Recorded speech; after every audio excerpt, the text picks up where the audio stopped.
Good morning. This is a meeting of the City Council's Affordable Housing, Neighborhoods, and Finance Committee. It's Wednesday, July 20, 2016, 9:30 in the morning.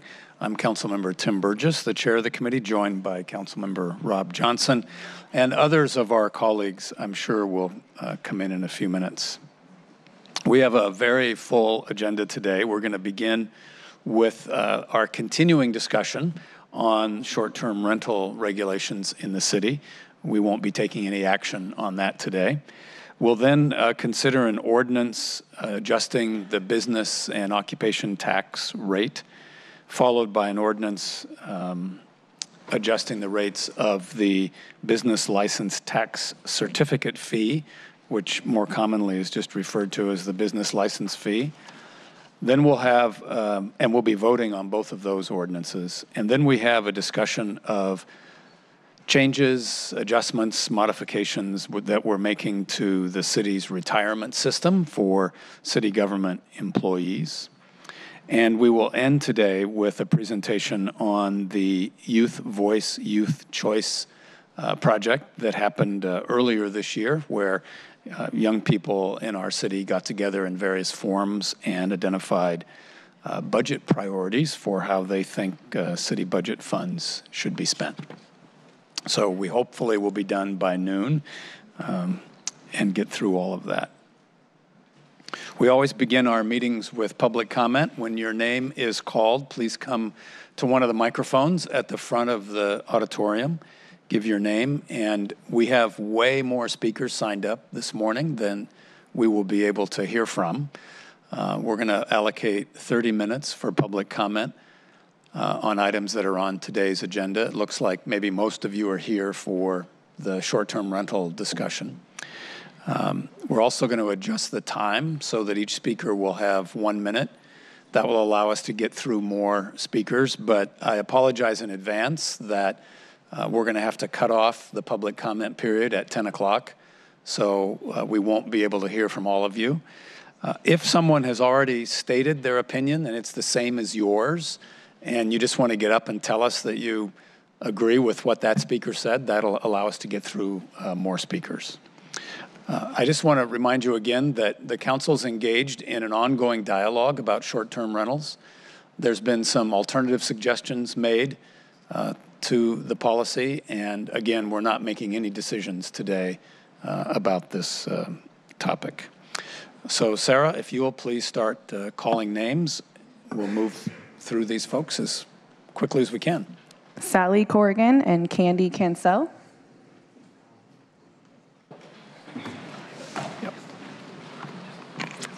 Good morning, City Council members. Thank you for the opportunity to speak today.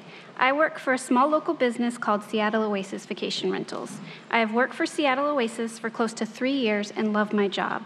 After college, I earned a postgraduate certificate in paralegal studies and worked as a paralegal for several years. After I had my first child, I realized that child care was something that I could not afford. I was lucky enough that one of the attorneys I worked for was a friend of the owner of Seattle Oasis. I am now able to work a flexible schedule, which negates any need to pay for child care. I'm extremely concerned about the current legislation regarding vacation rentals, as it would eliminate my job completely. I am now 4 months pregnant with my second child, and once I return from maternity leave, I, a local Seattleite, could be unemployed, along with my 7 colleagues and the entire cleaning crew that we employ. Please consider these fellow Seattleites and their families, and consider using short-term vacation rentals as an income stream rather than legislating them out of existence. Thank you.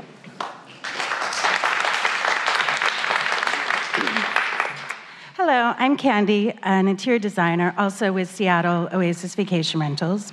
And I've been working with this company since December, and I absolutely adore my job. If you pass this regulation on short-term rentals in Seattle, I could also lose my job. A job that took me 2 months of perseverance to get, and a job that as a single girl who's creating her new Seattle life, I desperately need. I'm all for affordable housing because I actually live in an MFTE home that I otherwise would not be able to afford if it wasn't for that program. But my home was created as affordable housing by giving my building incentive to do so. It was not created by potentially putting me and my 7 coworkers out of a job. So I hope you reconsider this and do not pass this legislation. Thank you. Sarah Value, followed by Derek Eaton and Gretchen Bruce. And again, I'll remind folks that there's actually no legislation written yet. This is a discussion about this issue, and your input and your observations will help us craft that legislation. Go ahead. Good morning. Morning. I'm Seattle born and raised. I've always loved the city and consider myself very lucky I get to share the best parts of it every day as part of my job in the short-term rental industry. This job has been a huge blessing for myself and my family. Its flexible hours have allowed me to stay at home after school for my then 10-year-old, now soon-to-be 15-year-old daughter. It's allowed me not to spend money on childcare when she was younger. Now it allows me to be available after school to be a sounding board for teenage crises as they occur. Like many families here in Seattle, my household needs 2 incomes in order to survive. This job is not a luxury, but a much-needed way to make ends meet. Income from this job allows me to pay for dance lessons for my girl, yes, but it also helps pay the mortgage, the cable bill, groceries. To lose this job, this very industry would be a blow to over 1,000 owners and employees conservatively within the city. Revenue from rentals and wages paid support families, local businesses, and city services. Please don't lose sight of this as you legislate this industry. Thank you.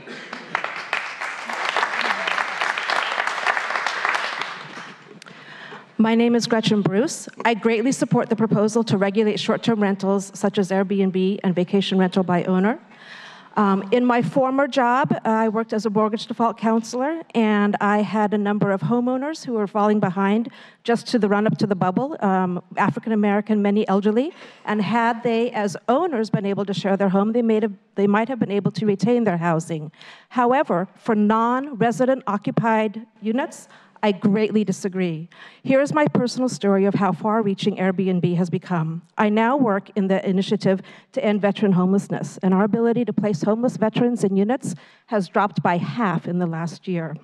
I am lucky enough to own a rental property in Greenwood. I had a tenant whose roommate moved out, and since his lease was up in a few years and my adult children were going to be moving in, he asked to rent the extra room on Airbnb.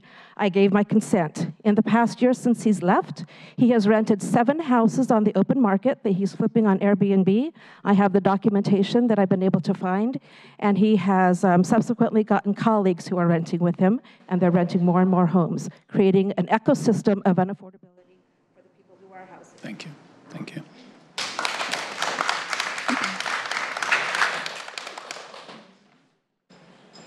Thank you, City Council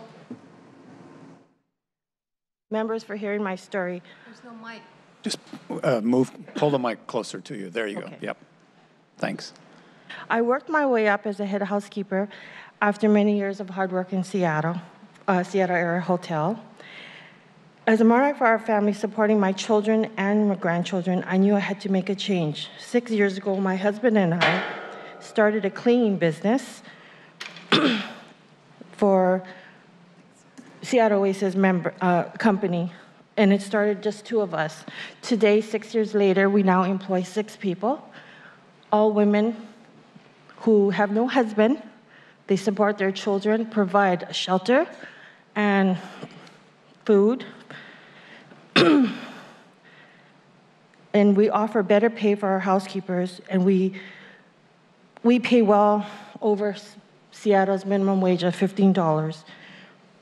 So we make a big difference for our Seattle area families. I'm hoping to sell the business and retire in 5 years, but even with today's changes in legislation, and will not be able to happen, the short-term rentals that we clean will most likely be gone. Please issue a study to measure the true economic impact of short-term rentals and affordable housing. As one thing is for sure, I will no longer be allowed to afford my Thank you. Thank you. Time's up.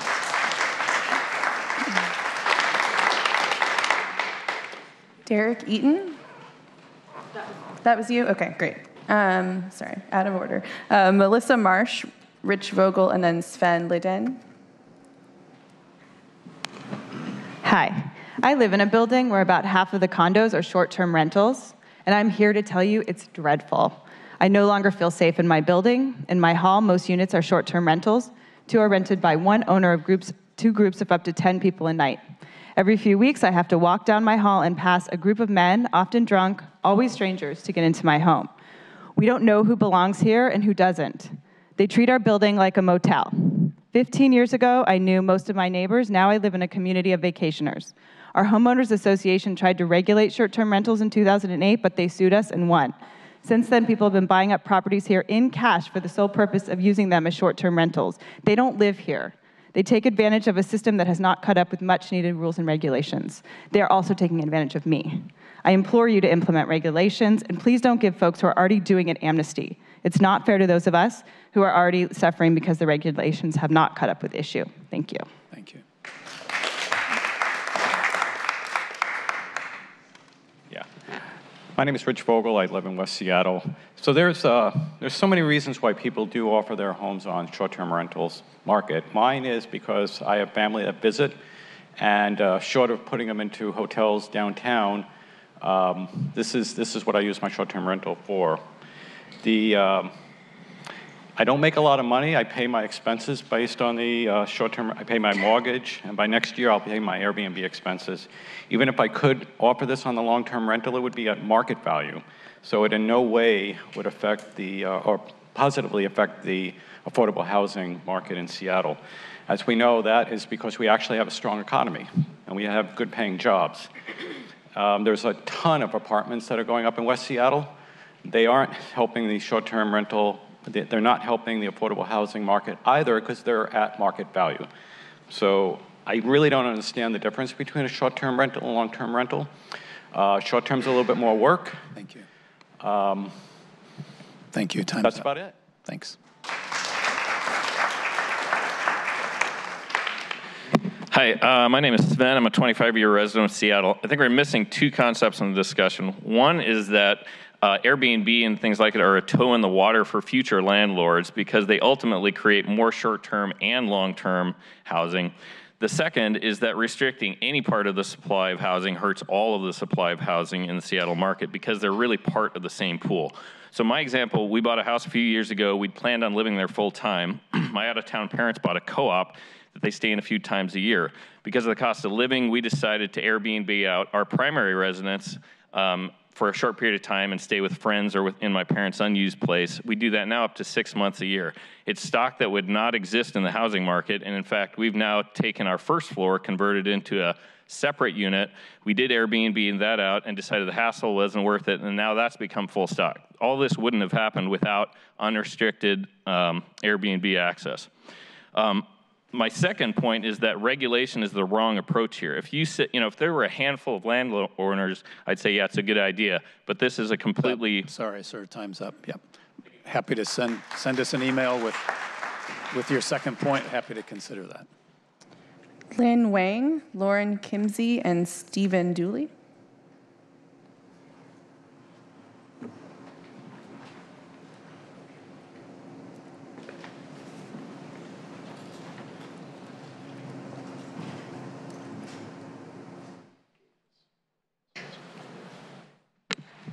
Good morning, Cynthia Wong from Airbnb. Thank you for your continued work on this issue. We do want to comment today on the proposed revisions to the policy. They're deeply troubling to Airbnb because we believe that they create major barriers to entry, and similar approaches elsewhere have resulted in low compliance. Under these new rules, if somebody wanted to share their home, even for a weekend, they would be required to obtain multiple licenses. As we've shared before, over 50% of our hosts in Seattle host for less than 30 days a year. So that would be a real step backward for the occasional home sharer. Secondly, we believe a ban on all secondary homeowners going forward is overly restrictive. There are many homeowners in Seattle that live here for part of the year, and that housing would not otherwise be on the long-term market. It arbitrarily hurts second homeowners and those who haven't registered before June 1st. There are other ways to protect housing stock, and we're committed to working with Seattle on that. Another speaker. Thank you. Thanks.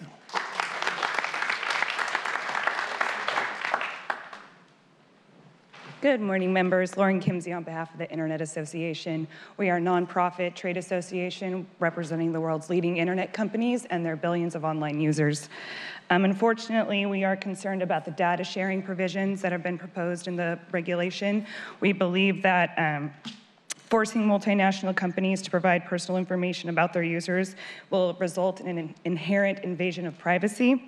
Also, establishing a broad and recurring data share mandate undermines the consumer's reasonable expectation that their information isn't going to be summarily turned over to any type of government agency or law enforcement. We believe that if such rules are to be applied to companies like Airbnb and HomeAway, why not require their businesses to generate reports as well? For example, why not require GPS geolocation companies to report whenever a driver goes over the speed limit? In short, a government policy that is reliant on data sharing for local enforcement is not the right approach. We stand willing and ready to work with you guys as you guys work on moving forward. Thank you.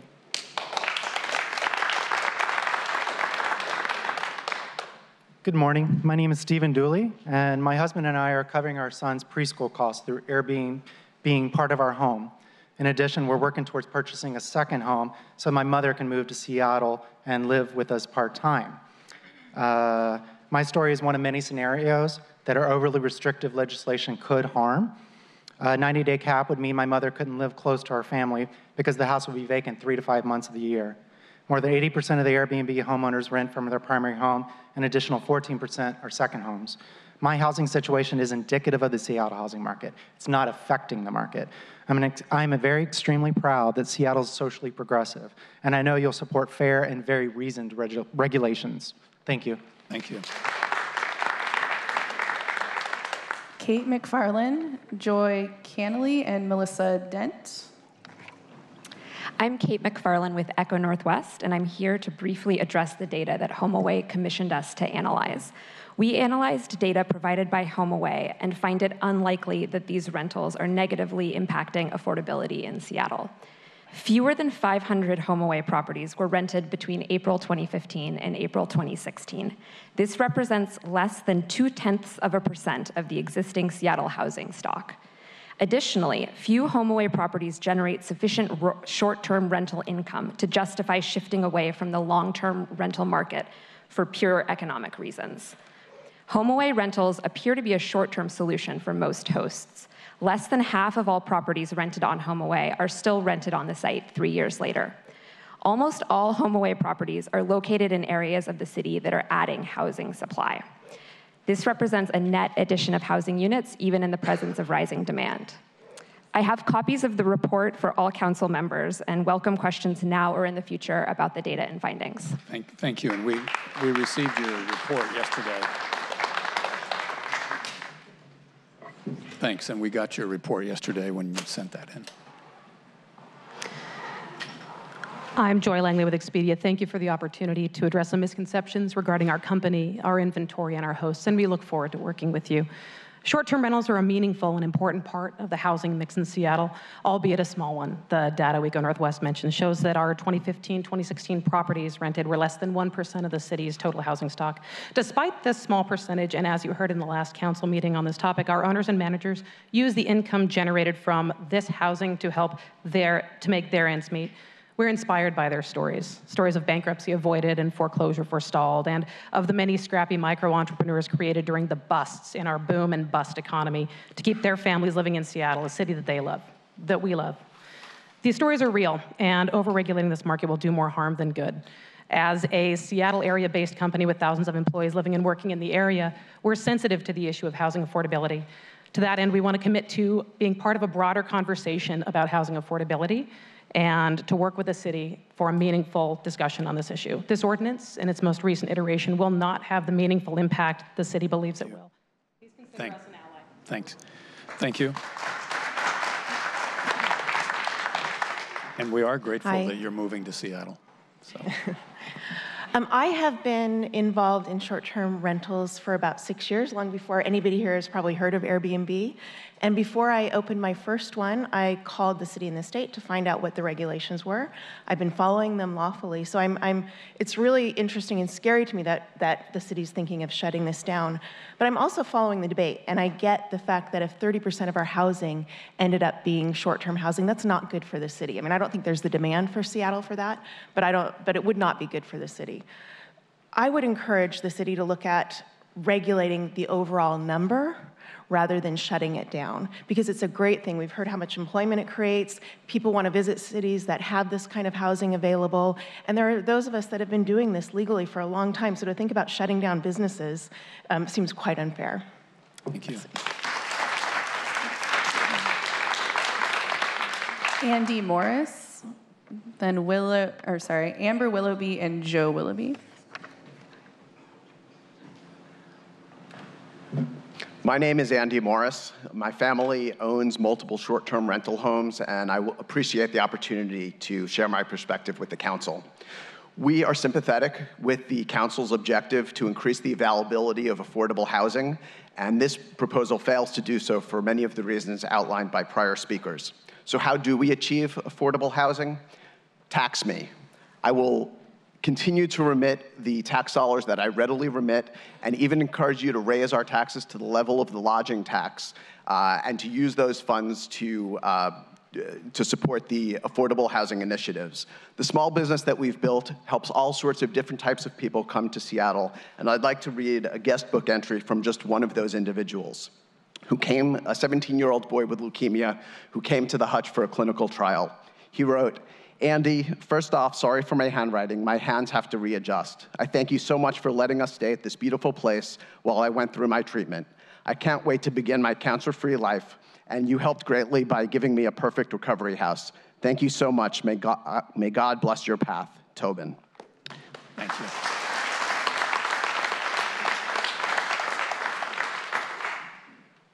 Hi, my name's Amber. Pull the mic down, Amber. Yep.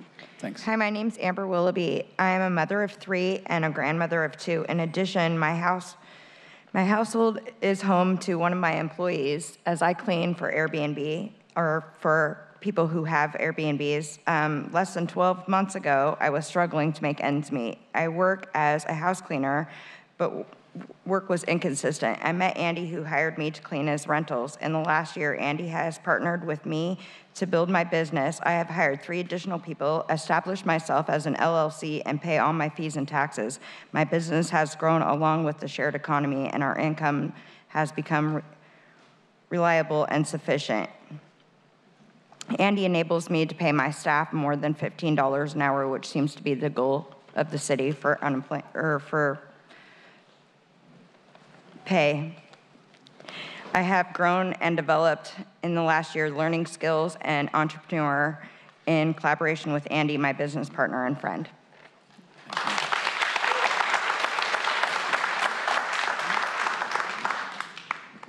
Hi, my name is Joe Willoughby. You just heard from my wife, Amber, and before that, our business partner, Andy. A year ago, I was an out-of-work union carpenter. I have a skill set in many trades, but was unable to find consistent work to support the extended family that Amber mentioned.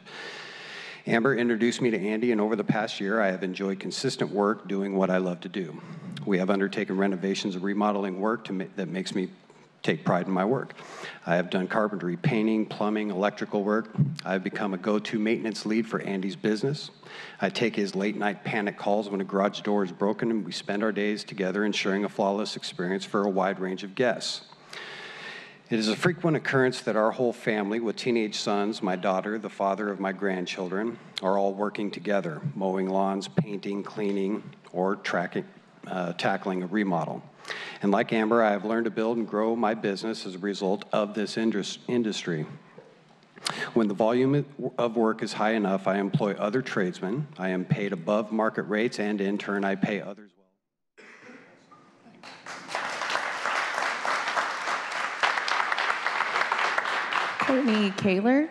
Courtney Kaler, followed by Kate Starbird and Rebecca Snellenberry.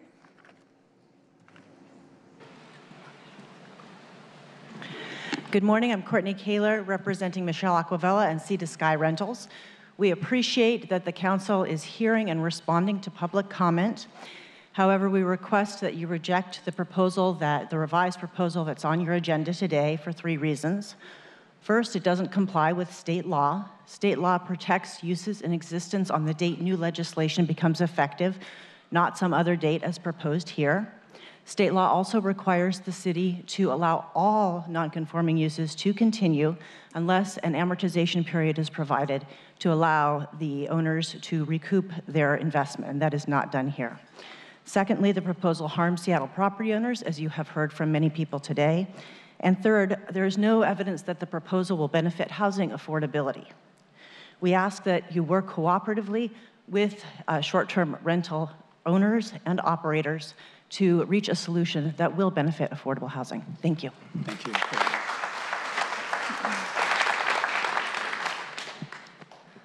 Hello, my name is Kate Starbird, and I'm a resident of the Belltown Court building, a building with about 50% or approaching 50% short-term rentals.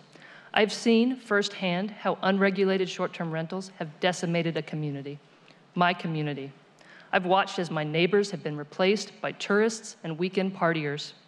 In recent weeks, I've talked with a few long-term residents who remain, and this is how we feel. We feel exploited and defeated, powerless, unsafe in our homes, sad, angry, and afraid.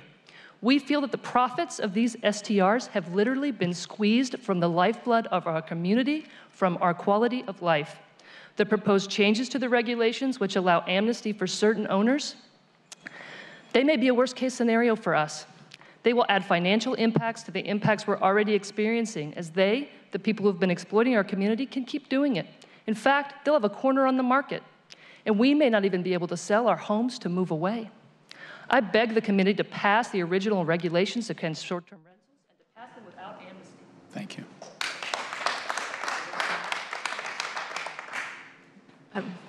Good morning. My name is Rebecca Snellenberg. I'm a single mom and a small business owner. I manage short-term rentals for individual owners in downtown Seattle. I am very sympathetic to your objectives of affordable housing and homelessness. 32 years ago, I was homeless and living out of a car with my 1-year-old son. I'm not ashamed of the fact that I've been able to pull my life together and support my family since that time. 18 years ago, I started my current business. I run it with hard work, honesty, and integrity. I currently pay over $20 an hour to 3 people who work with me in my business. My youngest children are currently in college, 2 of them, a fact which will change if these regulations are passed. I simply cannot afford 2 children in college on no income. Additionally, 3 other people will be put out of work, people who also have to pay their bills and support their family. And for what? These regulations do not have any evidence that they will actually impact our affordability or homelessness issues. I sincerely hope you'll take the time to work with us to fully understand the impacts that these regulations will have on individuals, on families, and on small businesses. Thank you. Thank you. Alexander Newman, followed by Steve Hayes and Cadence Hayes. And these 3 individuals will be our last speakers today. Good morning. I'm a Belltown Court resident, and I've lived in Seattle for 5 years. I've personally seen the impact that short-term rentals have had in my community, specifically that my condominium and the management is not prepared to deal with the amount of people that are coming in due to short-term rentals. And this has led to a lot of the facilities that are shared by my entire community, including the long-term people who live there, being unable to access things such as the pool consistently. In the past 4 years, the pool has probably been down a collective time of a year due to people not following or respecting the community that we live in. And that's the main thing that I'm against, is that a lot of the people that are coming in are here for a short time and don't respect the community that we live in and the area around them. I've had times on New Year's where people are throwing bottles from the 7th-story floor down onto the street and having a great time because they're not in their neighborhood. There's no consequences for them. Thank you. Thank you.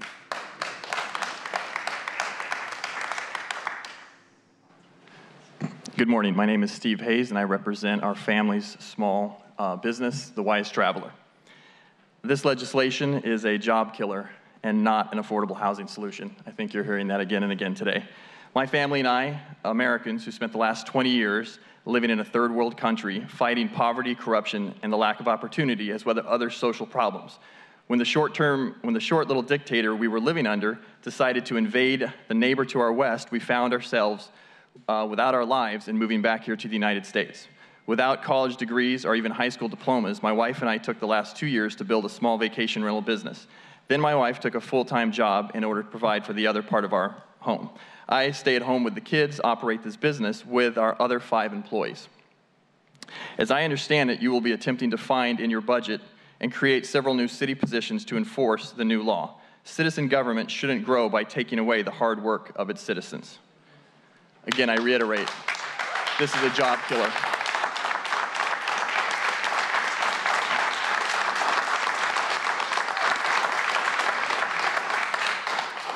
Good morning. My name is Cadence Hayes. You just heard from my dad. I'm 17 years old, and I help manage my parents' Airbnb business. Recently, a close friend of mine had brain surgery at UW. His family had to either spend the night in the hospital or commute over 2 hours out of the city every day. Decent hotels are over $300 a night. I want to know how you are going to solve the problem of affordable short-term housing in Seattle if you destroy my family's job and businesses, not to mention the livelihood of 5 other employees.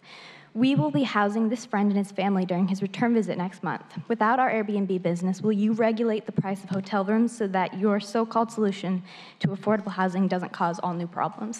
Thank you for your time.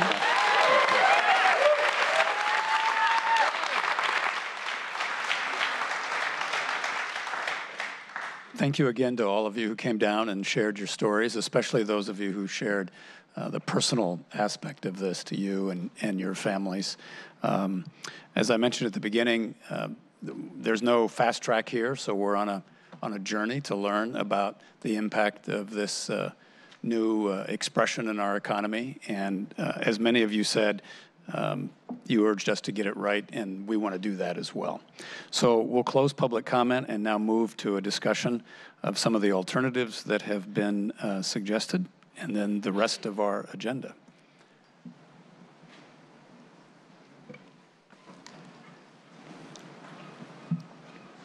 And by the way, when we're done with this item on our agenda, I suspect that many of you don't want to stay for the rest of our committee agenda items. So if you could quickly leave and keep your conversations outside so we can continue, that'd be great. Thank you. So Nate and Ketel are here, and I think we're going to start off with just a discussion of the some of the alternative suggestions that have been made. I'm Nate Van Duzer in Councilmember Burgess's office. Ketel Freeman, Council Central staff. And I wanted to start by saying you're seeing a slightly different cast of characters because Ali Panucci on Central staff is out this week, and David Mendoza from the Mayor's office has a conflict, but we're still working very collaboratively and productively with the Mayor's office and City Department staff on this. To start, I thought I'd quickly overview the original proposal, and that was, we made a distinction based on primary residence and secondary residence, but we said regardless, under 90 days, we would not be regulating any activity under 90 days. But if you went over a 90-day within a year, you could continue to do so in a primary residence, but you would not be able to do so in a secondary residence. And we discussed that last month, and 2 main policy questions came out of that discussion and other conversations we had with stakeholders. The first one was, how much should the city rely on the rental platforms in our regulatory approach? So our original proposal had a fair amount of flexibility in that kind of 90-day hands-off period, and we thought that was good for the city.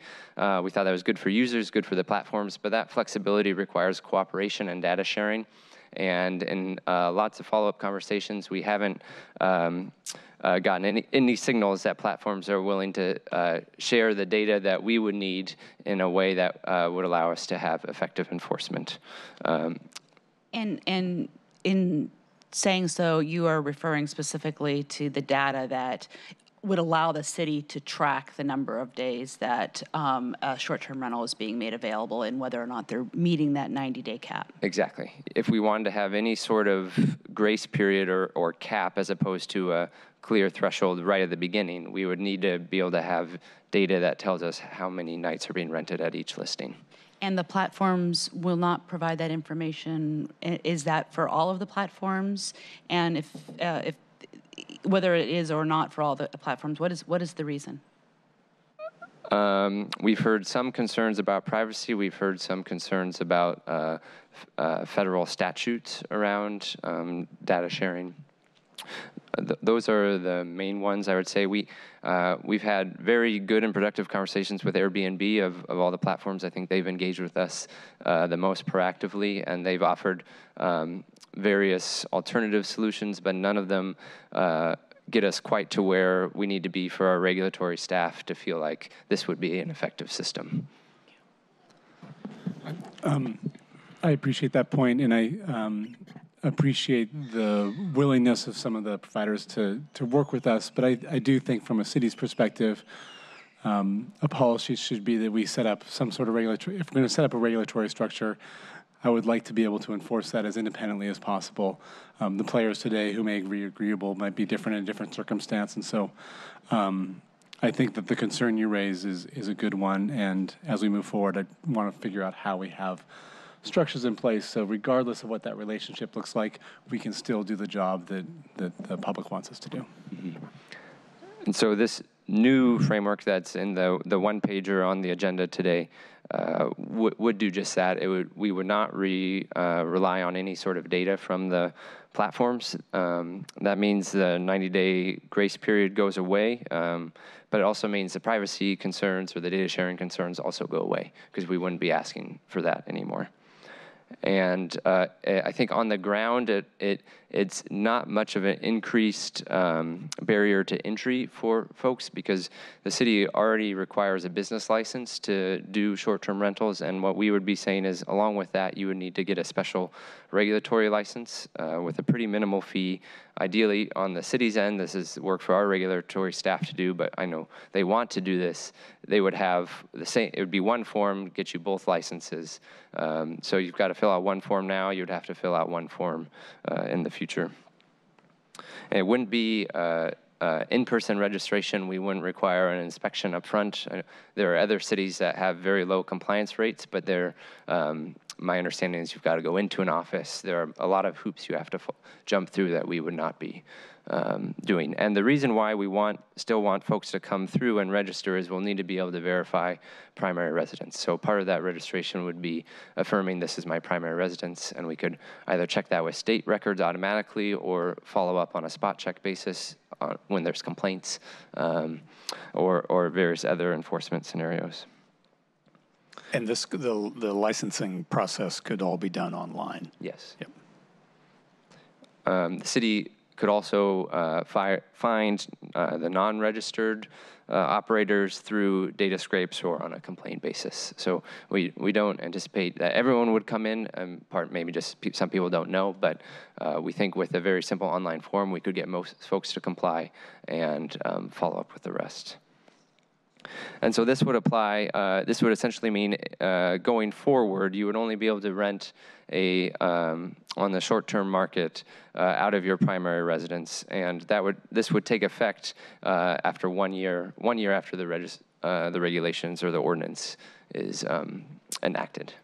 So there'd be a compliance window that would allow 1 year? Yes. Okay.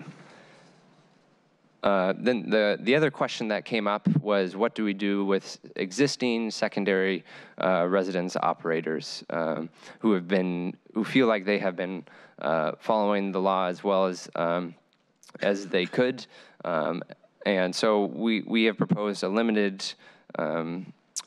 amnesty window where folks can come in and register. Our proposal here is one dwelling unit per household. If they can prove that they've had a business license and they've been paying applicable taxes, they'd be able to continue with that rental for a period of 10 years or until the property changes ownership. And I think you wanted to speak to this a little bit, Councilmember. Thank you. I think you captured the intent well. There is sort of a tweak on the concept of an amnesty I wanted to lift up a little bit. are still discussions about how to address it, but both with the previous proposal and with this proposal, as it relates to the impacts on existing operators, the choice that existing operators would have, whether or not it's under the 90-day cap or this proposal, is even though they aren't doing anything expressly prohibited by the law, the rules have changed sort of midstream. Their options, should the regulations go into effect, are either to sell their property, become a long-term landlord, or let their property go vacant. And I just felt that those are bad policy choices to force people to take. Specifically as it relates to forcing people who have chosen not to become long-term landlords, to forcing them to become landlords. So the tweak on this exemption, though, is that I feel that people who have acted as landlords in the past or are currently acting as landlords at other property, this exemption should not apply to them. So if they've converted their a piece of property from a long-term rental to a short-term rental, or they have other properties that are long-term rentals, I think they're perfectly capable of being, they've already demonstrated that they're capable of being landlords. So that addresses, not including them in that exemption goes a long ways towards addressing my concerns about that issue. So, thank you. Thank you. Can I ask a question around that? Yeah. I'm curious as how we landed at the sort of 10-year period. That seems to me like, one of the things that I respect that we're trying to accomplish here from a policy perspective is regulating out the folks who are buying up old apartment buildings and converting them into a 4-unit, effectively Airbnb hotel. But it seems to me like one of the objectives that we should have here is to allow folks who have been good actors to stay in the system. Why ask people and put sort of like a 10-year period on the good actors as part of this? I did not select the 10-year period as part of this, the development of this option. I don't know if it's related to sort of standard language that we use with non-conforming uses, but maybe you could speak to that. It was suggested 5 years, 10 years. We just chose 10 years as a discussion point. Okay. Yeah. Okay. I mean, I think from a policy perspective, again, I think what we want to do with regulations is make sure that we get the bad actors out of the system. But if we've got folks who have been, playing by the rules, that piece seems like it needs a little more discussion, I think, from my perspective. One other piece of information on that point is we've heard from HomeAway, which I think captures the secondary market a lot more than Airbnb does. And as they said in public testimony, half of the units that were rented in 2012 were no longer rented were no longer listed in 2015. And so there are certainly some and maybe many units that last for years and years and years on a more permanent basis. But I think there's a lot of churn in the industry. And so 10 years or a longer time period allowed kind of that natural churn to allow folks to make the decisions to exit when it was convenient for them. And as it relates to the amnesty concept, because I've heard from folks about the impacts of short-term rentals, either in their buildings or in their neighborhoods, it would be helpful for me to learn more about the enforcement authority that the city has. I had a situation in my district that we intervened on the behalf of a neighbor who had basically a party house. They were advertising it as having capacity for like 30 people, and FAS in that instance was able to intervene and make them take the listing down and issued a notice of, actually it wasn't FAS, it was DCI, notice of violation. But to be able to get a little bit of a handle, I mean, that's one example, but if there are other things that community members can be doing to increase the livability, should we enact an amnesty. I think it would be helpful to understand more about that. Also, as it relates to the rights of folks in condos to enforce their association rules around this. Yeah, the condo one gets complicated because many of the examples that have been given where condos are converted, their homeowners association actually doesn't prevent that, and that then creates the problem where the rules for that building prohibit that kind of renting. We don't hear from those folks. So let's we have about 5 more minutes for this. So do you want to? Just to wrap up, I think what these changes allow is the city gets an enforceable system that prevents any further loss of long-term housing to the short-term rental market. Existing operators that have tried their best to follow the rules and that use a secondary residence would be allowed to continue for now, and then over time, over the long run, these units would shift back also to the long-term market. Councilmember O'Brien, go ahead.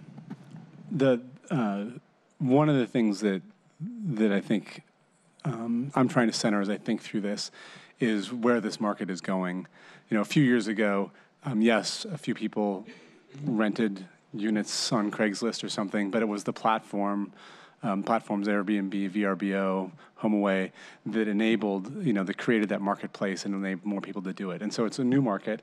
We're trying to get our heads around what are the policy implications of this, which we're struggling with because there's competition. We know we have some data on what's happened in the last few years, but what's clear from the data I've seen is that, every few months that pool of housing is changing significantly. I saw one data point that said 30% increase in a certain aspect of Airbnb's business in the last 7 months. And so both trying to understand what the impacts are today, and we heard a lot of people saying, well, we don't think it's going to make much of a difference, but if this continues on the same trend line for the next 5 years, it could really have significant changes. And so trying to get in there and put a regulation in place before more people make different investment or business decisions, and we lose control of a policy decision that I think we really care about, which is how do we manage the housing market in Seattle.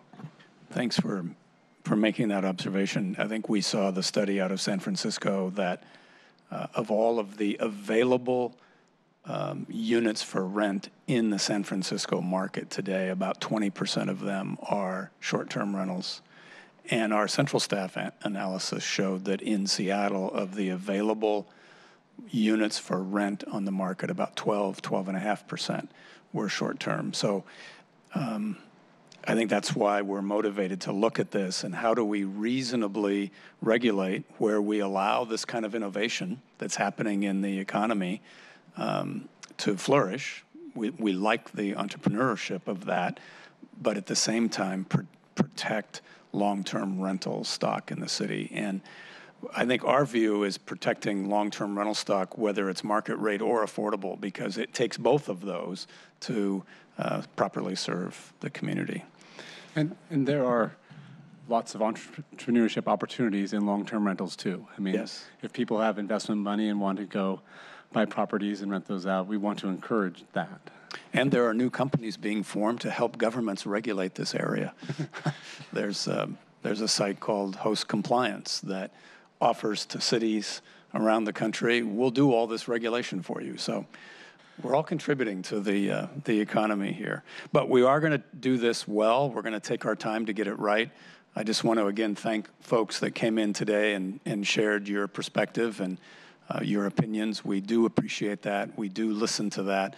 We've been reading your emails and letters that we've been getting, and we will continue this discussion over the coming months. Can I add So, one last thing? I mean, I think I really appreciated the work that Keto, you, and the rest of Central staff did on the revenue side of things too. I mean, I was really blown away at our last hearing with the number of folks who came in and said, we'd like to be taxpayers. We'd like you to tax us more for the short-term rental marketplace. I think that continued focus on what some potential revenue solutions here would look like would be of really interest to me. So as we continue to go forward with these discussions, I'd like us to not lose sight about the revenue side and just solely focus on the regulation, because I think a revenue-based solution here could help address some of the issues about market affordability. It could be one of those places where we're looking at either tapping into more resources for affordable housing or for other sort of policy goals that we have as a city. So I want to keep working with central staff on what some revenue tools would look like too. Great. As we get toward the end of the summer, when we shift into legislation writing phase, we'll be forming a working group on that, including stakeholders from the community, from the rental platforms, and others that are interested in this as we move into the legislation writing phase. So thank you again very much for coming down. You're certainly welcome to stay as we talk about the business and occupation tax and other issues, but take your conversations out into the lobby, please. And Nate, if you could read items 2 and 3. Council Bill 118716, an ordinance related to increasing the business license